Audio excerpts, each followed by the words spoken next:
still be happy. You can do whatever you like. You don't have to be ready.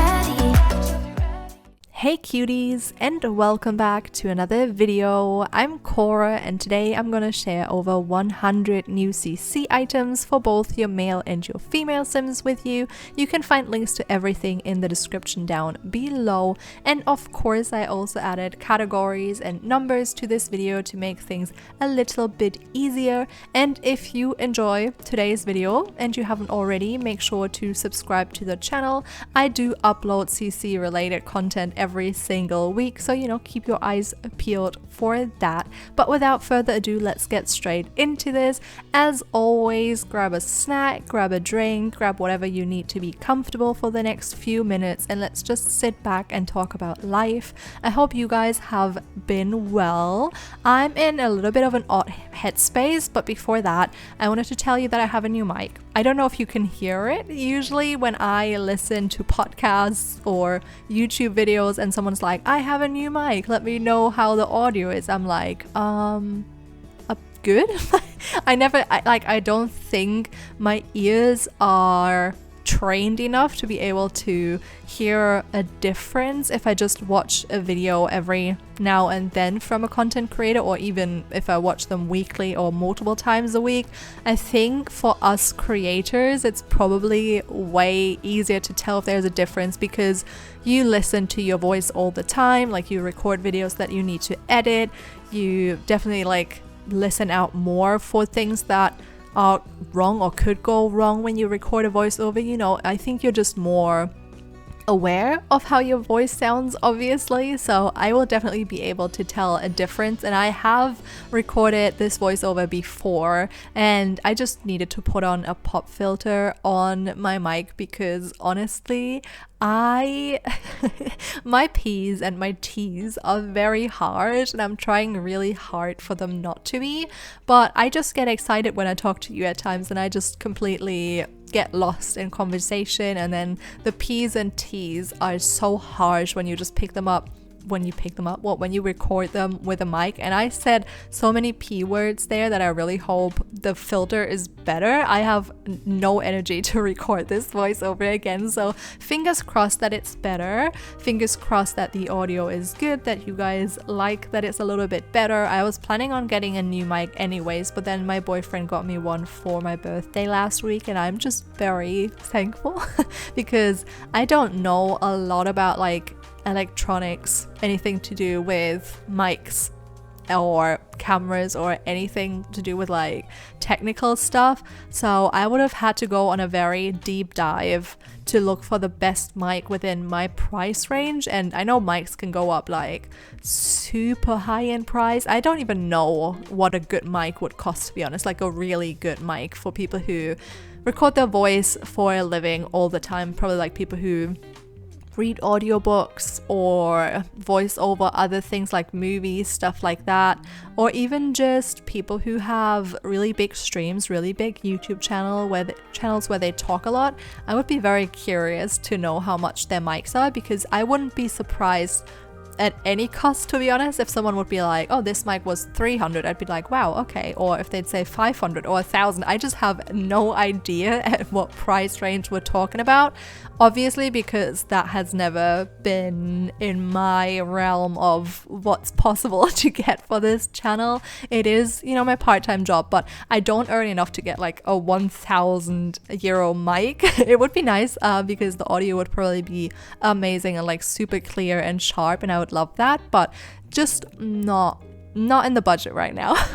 Maybe one day. It would be very cool if one day we could get a really good mic and my voice is super clear, as if I'm whispering into your ears, even though that's kind of creepy and I regret saying that. But with that put aside, I am in a little bit of a funky headspace. I don't know, I haven't been doing that well lately, and I did have an appointment at my psychiatrist last week. I went there and then talked to him, and he said that I really should go to what we call a day clinic. It's kind of like a mental hospital that you go to, but you can return home, so it's not overnight for a few weeks. It's not like a hotel. I don't know how to describe it. It's it's not like a mental health hospital where you go and then you stay there for a while. It's more like a job, I guess, in terms of the time you spend there. So I think they open at 8:30 and then close around 4. So, you're there for like 8-ish hours, 8-ish hours.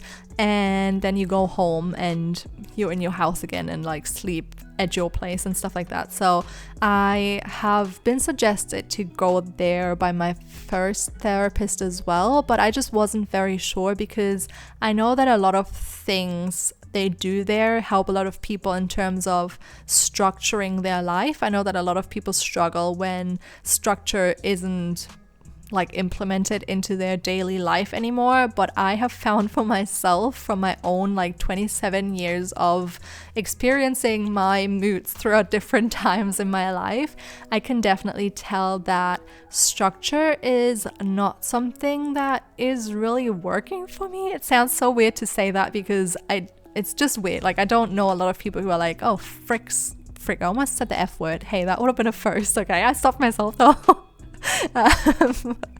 But yeah, like, let's say, oh, structure is like not important to me at all, but it is like that for me. Like, whenever I had really structured lifestyles, like when I was in school, that was when I was the worst mentally when it came to things that I didn't want to do. Like, I could never go to school 5 days a week. Ever since I was a teenager, I would skip school so much, like call in sick or tell my mom I'm sick, and even though she didn't believe me, what are you gonna do? Like, she either could write me a sick note for school, or they would just put it in as me not turning up and not having a sick note, which would obviously be worse for me.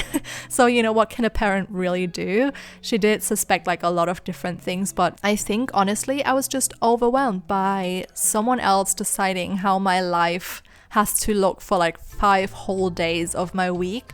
It's not something that really works for me. And like, when the big C word first became a thing and everyone kind of like stopped and had to be at home and like didn't have a structure at all, I know it was so bad for a lot of people, and I felt horrible that everyone is like kind of just lost, and I was thriving. I was living my best life. Like, no one was telling me where I had to be, when I had to be there, what days I had to do certain things on.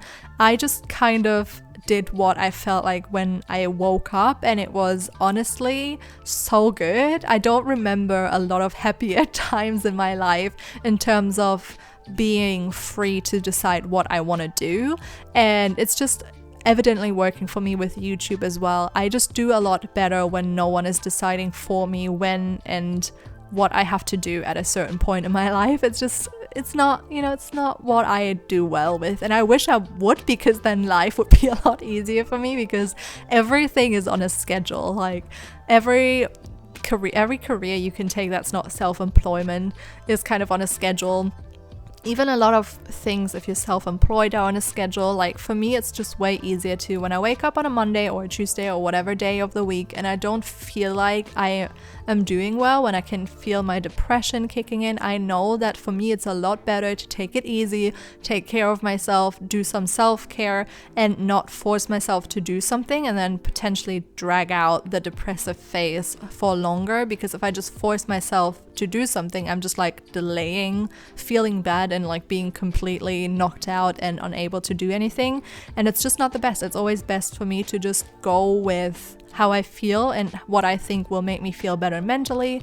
And I wish it wasn't like that, honestly, because I admire people who can just follow a structure and it's doing them good. I know no one really who also doesn't like structures. If you are like that, please let me know. I'd love to have a conversation with someone who also thrives on chaos and doing things on their own terms. It's just what I need, and therefore I thought a visit at a clinic would be very hard for me, because obviously I'd have to go there every single day of the week. But I also know that there will be a lot of people who will try to help me, which I think is what I need right now. I don't just need someone to talk to me once a week, once every 2 weeks, once every whatever full moon. I need someone to like be there daily with me and kind of lead me through what I'm feeling. And I also have a few other diagnoses that I would like to get checked out, and it's always tricky to do that with someone that you see super rarely. It's like hard to fill in on all of your stuff, and I also am super forgetful. Like whenever I get to an appointment like that, I just forget what I wanted to tell them, and I just go in, I'm like, I had so many things, and when they're like, what's your main problem, I'm like, well, I'd love to tell you, but I can't, you know. It's not great. I have also told myself that I need to start writing down every little thing that I notice whilst just doing everyday business. So I just write it down, and then I have it when they ask me, because otherwise it honestly slips my mind. And then a few hours after the appointment, I'm like, oh my God, why didn't I say that? Like that is like one of my biggest struggles through living my adult life, and I haven't even remembered it in that moment. It's just so annoying. So I need to write down things, but I'm just, you know, that's my life. That's just who we are. That's how we're living. But other than that, I have been super grateful about the little community that we have formed on this channel. There's so many faces of people who comment, or like faces, you know what I mean. So many people who comment, who I recognize over and over again. And it's just so nice to have so many like wholesome and friendly people, positive people. Same as on my Discord server. There's just so many gems there that I am so grateful to have in this community. I'm just so glad that so far I haven't ever gotten any crazy negativity. If I ever get anything, it's usually about me not uploading my custom content in a zip folder, but I've explained multiple times why I don't do that, because it's against CC Creator Studio use. So, you know, it's not like attacking me personally. No one's ever been like, oh my God, Cora, I hate your voice. Shut up, you know. So I'm just thriving. I'm doing really well when it comes to YouTube. So I'm just excited to be here. And with that said, how fitting, this video is coming to an end. I hope you enjoyed it. I hope you enjoyed all of the new custom content. And if you did, please don't forget to leave a like, comment, and subscribe if you have not already. And I will see you all next time. Bye. The time